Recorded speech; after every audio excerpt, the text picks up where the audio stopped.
இன்றைக்கி காலையிலே kitchen clean பண்ணிடலாம் அப்படின்னு சொல்லிட்டு கிச்சனுக்குள்ளே வந்துட்டேங்க. அதாவது 2 மணி நேரத்தில் க்ளீன் பண்ணிடலான்ட்டு நான் ஒரு டைமை ஃபிக்ஸ் பண்ணால் அது மாட்டுக்கிட்ட அனுமன் வாழ் மாதிரி நீண்டுக்கிட்டு போயிடுச்சு. 4 மணி நேரம் 5 மணி நேரம் ஆயிடுச்சு கிச்சனை விட்டு வெளியே வரதுக்கே.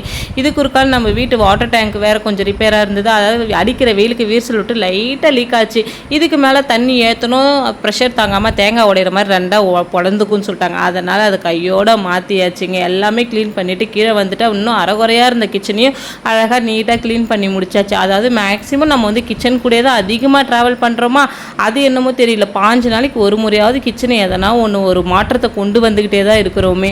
அதாவது இந்த பொருள் இங்கே இருந்தால் நல்லாயிருக்கும், அங்கே இருந்தால் நல்லாயிருக்கும் அப்படின்னு யோசிக்கிறதுக்கே அரை மணி நேரம் ஆகிடுது. அதாவது நம்மளும் ஒரு இன்ஜினியர் மாதிரி தான், கிச்சன் இன்ஜினியர் நம்மலாம். அப்பப்போ அந்தந்த பொருளையும் அழகாக அரேஞ்ச் பண்ணி வைக்கிறதுல நம்மளை விட வேறு யாரும் டேலண்ட்டாக இருக்கவே முடியாது. அதாவது இல்லத்தரசிங்களை வந்து அடிச்சிக்கவே முடியாதுப்பா இந்த வேலைக்கு மட்டும். நைட்டு போல் சிம்பிளாக டிஃபனை முடிச்சிக்கலாம் அப்படின்னு சொல்லி இட்லியும் தக்காளி சட்னி தான் செஞ்சேன். இந்த தக்காளி சட்னி ஃபர்ஸ்ட் டைம் ட்ரை பண்ண, டேஸ்ட்டு சூப்பராக இருந்ததுப்பா. இந்த சட்னியோட ரெசிபி மறக்காமல் லிங்க்கில் கொடுக்குற, செக் அவுட் பண்ணி பாருங்கள். நாளைக்கு ஒரு மினி வீடியோவில் பார்க்கலாம்.